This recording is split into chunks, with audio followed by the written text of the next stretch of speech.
Labas na po ng pulisyang CCTV na kuha ng gabing dinalamang kargamento na sakay na isang truck. Binagsak po ito sa isang subdivision. Pasado alas 2 na madaling araw ng Martes nang pumasok sa subdivision ang isang kotse, container truck at SUV.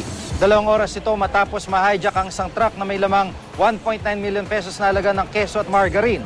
Dinalamang kargamento sa bahay ng isang Steve Comia. Kwento ng misis niyang si Normita, nakiusap ang manugang nila na makikilagay lang sila ng bigas sa bahay. Laking gulat daw nila na hindi pala bigas ang pinalagay roon, kundi mga keso at margarine. Ilang araw na raw tinitiktikan ng mga pulis ang bahay. Kaya nang bumalik doon kahapon ng isang kotse para kunin ang kargamento, naaresto ang mga sakay nito.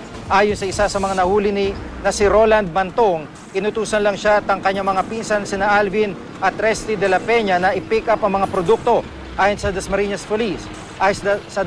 Police, sa Valenzuela raw dinadala mga produkto para ibenta ng bagsak presyo.